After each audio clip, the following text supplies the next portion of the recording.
नमस्कार जी, हाथ जोड़ के विनती है। मैं सऊदी अरब में काम करने के लिए आया था। अस्सलाम वालेकुम दोस्तों, कैसे हो? मुझे उम्मीद है कि आप सभी सही हो गए। न्यू अपडेट के साथ मैं आपके सामने फिर हाजिर हो चुके हैं। अगर आप कुवैत में रहते हैं, कुवैत की खबरों से हमेशा के लिए अपडेट रहना चाहते हैं, वीडियो को देखें। कुछ इंपॉर्टेंट जानकारी मैं आपको देने वाला हूं और आप लोगों को बताने वाला हूं। इसलिए आपके लिए ज़रूरी है क्योंकि बहुत सारे लोग जॉब के लिए जाते हैं, काम करते हैं, सारी चीज़ें करते हैं, लेकिन इस वीडियो के अंदर ऐसी इन्फॉर्मेशन मिलेगी कि इस तरीके की वीडियो आपने देखी नहीं होगी पहले कभी भी। तो चैनल को पहली बार देख रहे हैं, सब्सक्राइब करें। फेसबुक पेज पे देख रहे हैं, फेसबुक पेज को भी फॉलो कर लें। अब सबसे पहले हम बात कर लेते हैं यहाँ पे फ़्लाइट के हवाले से।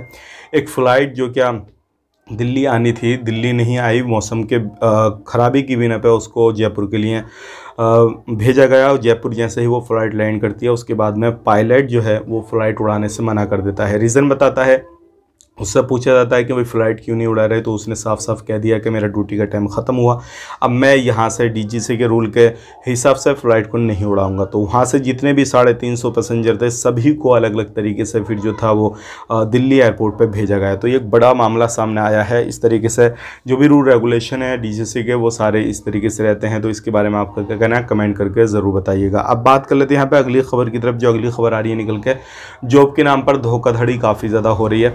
एक वीडियो मैं आपको लास्ट में अटैच कर दूंगा, वीडियो आप देखिएगा किस तरीके से धोखाधड़ी हो रही है, सब कुछ हो रहा है।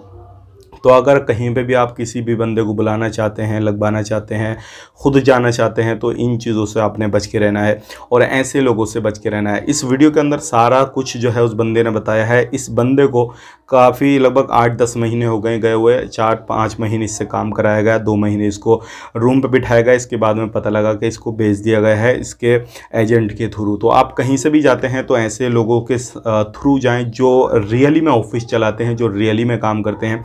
ऐसे बंदों के थ्रू बिल्कुल ना जाए जो कि परेशान आपको कर देंगे या फिर आपको कहीं पे आपकी पूरी ज़िंदगी का जो है कीमत दिल ले लेंगे खुद और आपको फंसा देंगे। तो ये एक बड़ा मामला सामने आया, वीडियो में आपको लास्ट में मिलेगी, आप देख लीजिएगा। अब बात कर लेते हैं कुवैत के अंदर इस टाइम पे चेकिंग चल रहा है, लोग घूमने फिरने के लिए निकल रहे हैं, सारी चीज़ें हो रही हैं। एयरपोर्ट से बहुत ज़्यादा लोग जो है इधर उधर जा रहे हैं। तो इस टाइम पर अगर आप जाना चाहते हैं तो जा सकते हैं, कोई भी मसला कोई भी परेशानी नहीं है, लेकिन बहुत सारे रूल रेगुलेशन है, उनको फॉलो कीजिएगा, तभी आप जाइएगा, तो आपको कोई भी परेशानी नहीं होगी। अब यही तो कुछ इंपॉर्टेंट जानकारी मैंने आप तक शेयर कर दी। वीडियो अच्छा लगा लाइक करें, शेयर करें। इसी तरीके की इन्फॉर्मेशन के लिए हमारे साथ में जुड़े रहें। आप अपना ख्याल रखें, मेरी फैमिली वालों का ख्याल रखें। Take care, bye bye. नमस्कार जी, हाथ जोड़ के विनती है। मैं सऊदी अरब में काम करने के लिए आया था और मैं आया था 2022 में दिसंबर को 10 तारीख को इधर मैं आया था, सऊदी के अंदर आ गया था और मेरे को 7-8 महीना हो गया है जी। और मैं 3-4 महीना गाड़ी चलाया था। उसके बाद सेठ ने अभी बिठा दिया है, मेरे को कमरे पे बिठा के रखा है। और जो गेनाराम गुज्जर है, मेरे को यहाँ भेजा था, वो एजेंट है, वो पाटन निवासी गांव उसका पाटन है और उसका पोस्ट भी पाटन ही लगता है। उसका जिला तहसील ये लगता है अपना बदनौर लगता है और ज़िला भीलवाड़ा लगता है। सही, मेरा नाम मनोहर सिंह है, मैं पिताजी का नाम भंवर सिंह जी है सर। और मैं यहाँ मेरे को 2 महीना से बिठा के रखा, अभी गेनाराम कोई सुनाई नहीं कर रहा मेरा।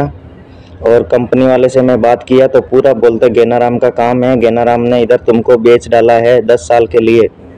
ठीक है जी, मेरे को 10 साल के लिए बेच डाला है। कपिल भी यही बोलता है, कपिल भी यही बात करता है। कपिल बोलता है तुम्हारा को कोई लेना देना नहीं हमसे, तुम काम करो या ना करो, मैं पैसा दूँ या ना दूँ, कोई वो नहीं है। और सब गेनाराम जी के ऊपर है सर। गेनाराम गुज्जर अभी कुछ भी कार्रवाई नहीं कर रहा है, फ़ोन नहीं उठाता है। यहाँ से फ़ोन करते तो